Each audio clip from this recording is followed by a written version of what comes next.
they're not going to get the question they need to actually help somebody. And some of that is true. Some of it is like, I think people are scared to change. When I had a social worker that she actually retired this year, and so she was a really big influence in helping me like grow as a clinician and grow as a person, in the sense that like when I was doing interviews and stuff like that, she was watching in the beginning, and she came up and she was like, all right, you've done 3, give me the form, took the form, threw it away. So like, all right, talk. That's a good mentor. She's like, you like, I gave you the forms at the beginning, that way you can at least get an idea so you can help get through the butterflies. But talk, like it says. And if someone doesn't bring up military and it needs to be asked, well, it'll probably come up. Yep. Like we were close to Fayetteville, which is Fort Bragg, and if someone's military, they're gonna bring it up. It's gonna come. So like, don't worry about it. Like, and if someone doesn't bring up sexual abuse, well, we're the initial intake interview. Don't worry about it. It'll come up later. Right. That's a really good mentor to do that for you. I'm really glad to hear that people like that still exist. And so we'll go back to intentionality. What's the intentionality of the form? Why do we think that it's so critical to stick to the form, go A to Z? I don't really know. I mean, I got some ideas. What do you think? I think because it's something we've always done. Possibly, just orthodoxy. Yeah, I think at one point someone thought of this as best practice, and it's now hard to change what we considered best practice like 10, 15 years ago. But I mean, things have changed. I mean, look at the DSM. At one point, wasn't it being gay was considered a mental disorder? Yeah. Homosexuality was in the DSM too. Yeah. Go if you're a clinician listening to this and you're fairly new to the profession, do yourself a favor. If you can get your hands on an old DSM 1, 2, or 3, go grab one and flip through it. It will blow your mind.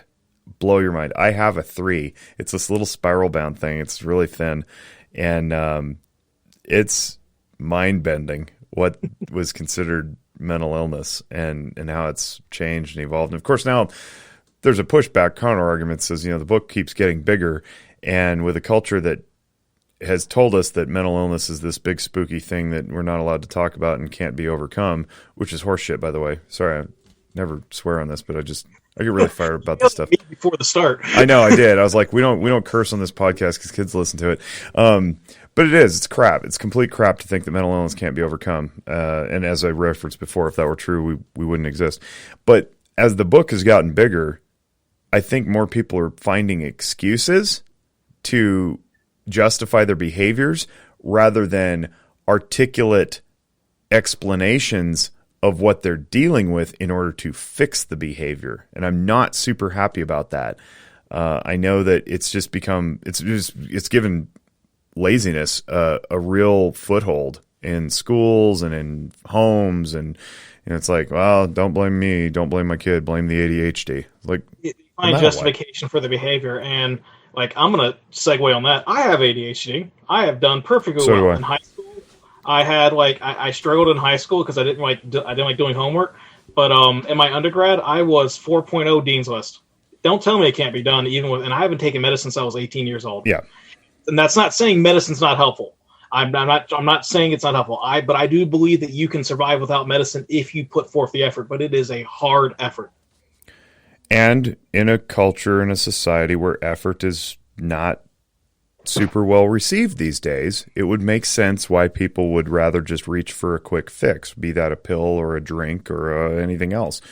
And we can talk about relationships and with that regard too. I mean, pornography is a quick fix to a sexual desire. It's not substantive. It's not healthy. There's no research that says having your relationships artificially is going to be good for anyone. But people still do it because it works. Problem is it works temporarily. And so back to the pills, they work. They're designed to do that, and they do. But is that what you want? Do you want this codependence now upon ingesting a substance to help you focus? Well, I'd rather just train my brain to focus. And I think there are definitely some people, depending on what it is, that absolutely need that stuff. There are some people that cannot function, like their depression or their anxiety is to the point where like having that pill every day helps them to the point where they do function. Yep. And could those people sometimes get off that pill? Absolutely. But do those people also function perfectly well with that pill every day and have a normal, healthy life? Absolutely. And so it's not a binary issue. It's not A or B. It's the pills are a tool that can be used to help people, but they are not the end all be all. Yeah, I think that's the messaging there is that it's ask your doctor. Don't listen to us, and don't listen to the messaging from big pharma, and don't listen to anything that has an agenda. Go ask your doctor. I mean, my agenda. I'll be transparent with my agenda. My agenda is that everybody lives a healthy, happy life, preferably free of as many supplements as possible. But let's face it, bodies break down, brains break down, and sometimes we need supplements, and that's the benefit of Western medicine. That's great. One of the disadvantages of Western medicine that's been pushed into our psyches over the last 3 or 4 generations is that Western medicine solves everything. And you're not allowed to get sick, and if you get sick, it'll cure you, and nobody's allowed to die. It's like, well, that's antithetical to nature. So no. But then what happens if we start to believe that unconsciously is we're just looking for cures all the time instead of learning to tolerate distress or learning to suffer well, learning to age gracefully, modeling for people what it's like to approach death in a kind and conscientious manner. Instead of like this fear-provoked response of like, no, avoid at all costs. Don't ever get sick. Don't ever hurt yourself. It's like, that's not possible. Wrap yourself in bubble wrap and stick you in the corner. You die of suffocation. It's like, what are we trying to do here? So if it works for you, keep doing it. If it's something you think you need to try it. And then if it works, keep doing it. But along the way, I think the idea is that humanity got here somehow over its approximately 40,000 years of evolution into its current form. And Western medicine's only really been around for a couple hundred.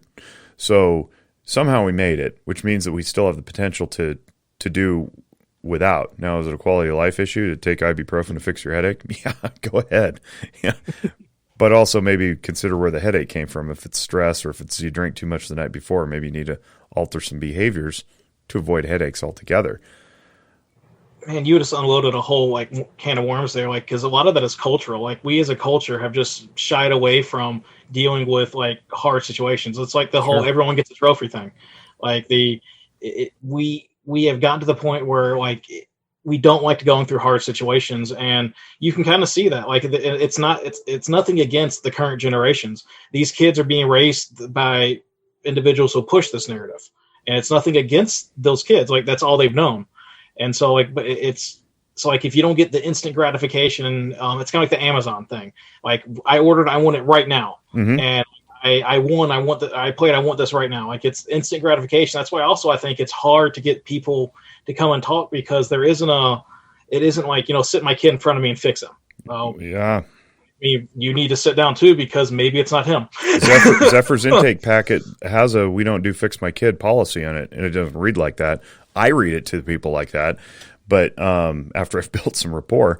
But it says, you parents as the executives of your home are in charge of the way things work, and as you go, so go your kids. We therefore require your regular attendance, and that's to be determined by the clinician. But the point is, you don't just drop your kid off at the therapist's office and wave a wand. I had a wand, but it broke. I wish I could get it fixed. Ollivander's wand shop closed, so I can't go get it fixed. But the point is, it's slow, and we're not used to enduring distress anymore. And I did a video about this for the Zephyr YouTube channel when I was talking about back last fall, or whenever we had all the fires out west and there was smoke everywhere, and it's compounded by COVID and political unrest and civil unrest. And it's like, it's just a lot, and we don't know how to deal with it because generationally we just haven't had to for a long time. All our wars are fought over there somewhere, we don't know because we don't see it. We see a little bit of the after effects when they come home, but those are compartmentalized too. There just hasn't been a big generational calamity that was the people bound together to go fight, and now we have one, and we're not binding together, and I think it's because we want it instantly gratified. Where's the damn vaccine? It's like, it takes time, man. We're drawing battle lines with mask and not mask, or is it political or not political, and we had politicians who were saying things one way or the other. So it's like, what do you believe? And at this point, what is fact? What is truth? And it's just, that's a whole rabbit trail that I'm sure this is not the podcast to go down on, but it's just, we we as a society, like, we're getting to the point we got to get back there, and we're doing well with it.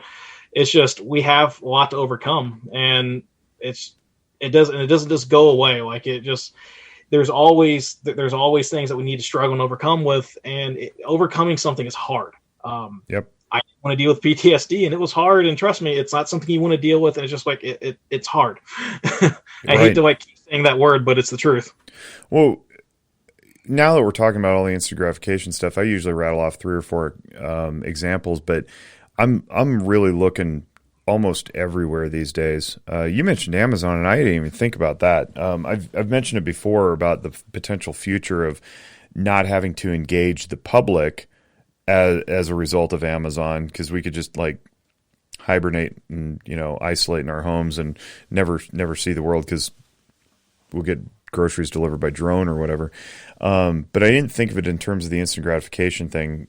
And it's very, very coincidental that this is being brought up right now, because literally just yesterday I had to tell my 5-year-old that I'd ordered a book to replace a book that was lost. It tells you how to, it's a course that I took in play therapy. The guy's since retired. Unfortunately, I can't reach him to get the book again, but it teaches you how to like make figurines out of Play-Doh. And it's really, really, really good.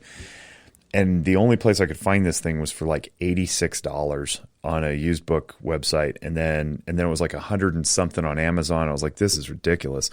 Finally, I found one for 50. And so I bought it because I really wanted it. And Elijah was like, can we make Play-Doh with the book? When's the book coming? And I was like, I just ordered it 2 days ago. And he goes, well, he said something like, how come it's not here yet? It's like, and the implication was most things get here by now. I was like, well, it's coming from a used bookstore, and I picked like cheap shipping because I was already spending $50 on the book. I don't want to pay up for shipping. And I was like, it said like 5 to 15 days or something. And I was like, 2 weeks. Like 2 weeks? This poor 5-year-old is like, what do you mean 2 weeks? But that's the messaging, right? And you think about how it trickles up generationally too. Like even my parents are getting antsy when they don't get the TV to respond right away, you know, to DirecTV, or like the internet doesn't return the search results in 0.00068 seconds, and customizable too, right? Like you think about things like the names of these things, like YouTube and iPhone and MySpace and Facebook. Like it's all about us, customized specifically, instantly. Don't delay. Don't have to wait. And I think it's ruined our distress tolerance altogether. I mean, we go through this in COVID times. Me and you were talking over Zoom, recording this. How many people have been in a Zoom meeting that someone slightly stuttered? Like, oh my God, why can't it not work? Yeah. Well, we're like multiple states away from each other, and we're having a conversation looking each other's face. I know. Like, take a minute to enjoy the fact this is working. Yeah, who is that? The comedian who is talking about flying in a jet, and people are complaining. They're like, my flight's delayed. It's like, shut up. You're flying through air in a tube at 500 miles an hour. Like, shut up. But it is. We've lost perspective. I think we would do well to get back to appreciation. So it doesn't sound like I'm just like complaining all the time, because that's kind of what it's starting to sound like in my head. I think the fix, what's the cure? What's the solution? I think appreciation, gratitude, for sure. And really just slowing down. I don't need to be on Twitter. I just don't, like, at all.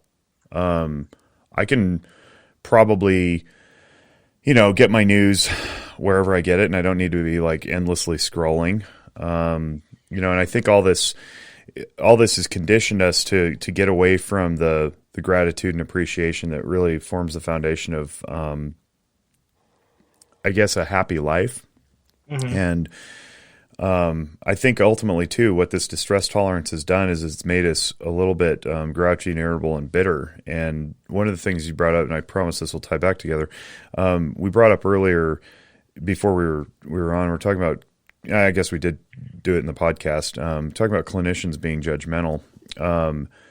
I got to believe that the entitlement that's coming out now with regard to our career, it's like you go to school, you go to grad school, you do all these hours, you're supposed to get paid and paid well, and you're going to go heal the world, right? And then that doesn't happen. And so our expectations are inappropriately aligned with reality. We don't know how to deal with the stress when we don't get what we want. And now we almost I think clinicians are sometimes putting it on their clients